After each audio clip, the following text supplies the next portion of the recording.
Yo, I'm Bob. Totally blind since birth into Star Wars, talking about Season 2, Episode 1 of The Bad Batch on Disney Plus. This one's Spoils of War. It's the 17th episode of the show overall. Spoilers ahead, watch the episode before listening to my thoughts. Jumping right into it, and you were warned. So, right out of the gate, when Season 2 opens, we get this awesome little action scene.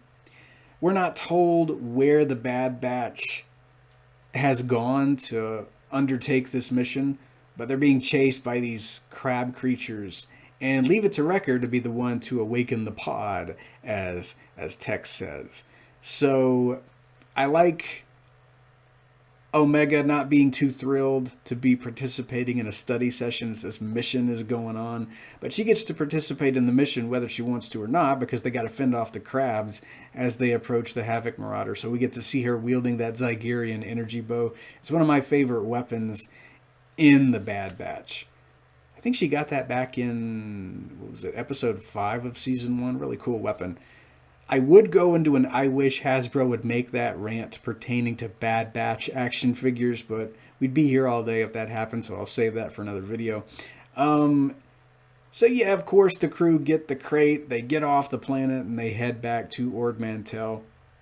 So, thing about Ord Mantell, we did get to see it in, I think, the Darth Maul Son of Dathomir comic. I'm really hoping to see the Feline showing up at some point in Bad Batch because we have seen a little bit of the underworld in Bad Batch. It would be cool to see the Feline doing their thing on Ord Mantell. They did have a stronghold during the Clone Wars, so hopefully they're still kicking around. Shizor, he has been made canon, I think, in what's that comic series?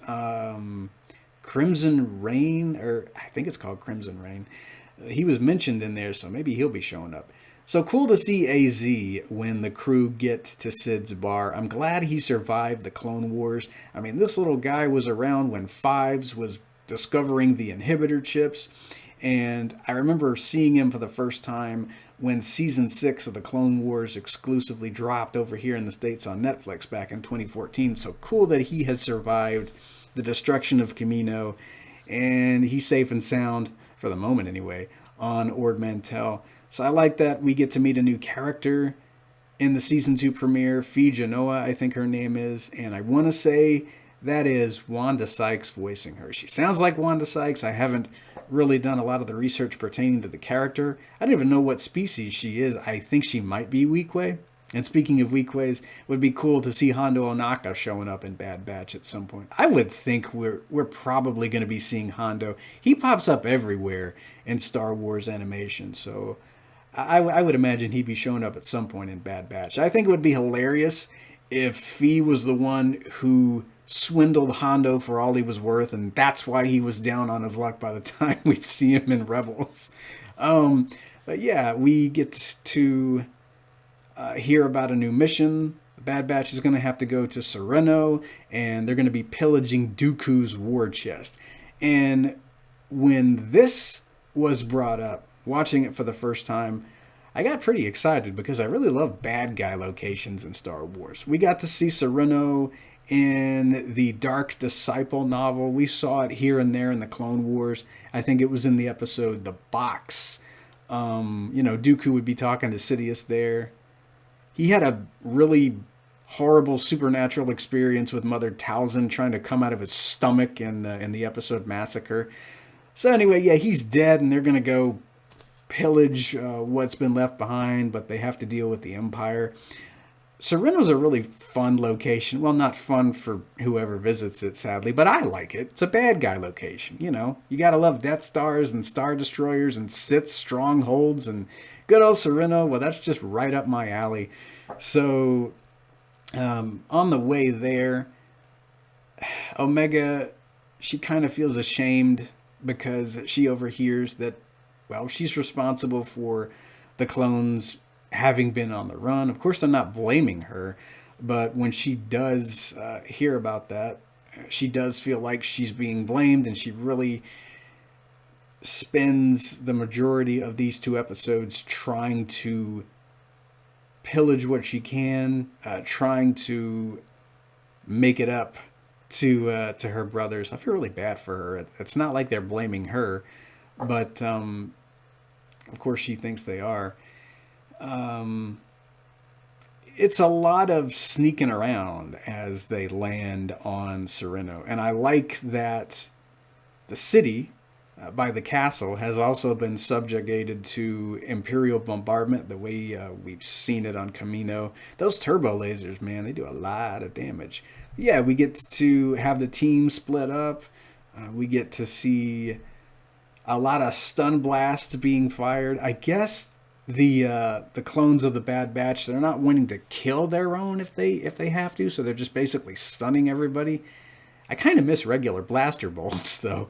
But that's just me. I understand their hesitation to kill their own, though, because I mean, clones are, as far as we know, a thing of the past, and once they're gone, they're gone. Well, I mean, I guess they can start families, but I mean, these guys are really trying to, I guess, preserve their own if they can help it. So I like that we get to meet a new captain by the name of Wilco in this episode. I guess if there were to be an action figure made of him, I might get him, even though he'd probably look like every other clone. I still think he's an interesting clone here. So, I mean, everything just goes to blazes as it usually does. Wrecker winds up stunning someone. Everyone else finds out that he's missing. Quite a few clones are let in on the fact that, okay, folks are here. They're not supposed to be here, so we got to go find them. So they're trying to make off with some of Dooku's loot so they can pay off their debt. And, well, you know how it goes. Things just go awry. And you have, I think it's Echo, Tech, and Omega. They're jumping into a cargo transport, and the ship is trying to leave Sereno, jump into hyperspace. They hijack a container, and they're in free fall.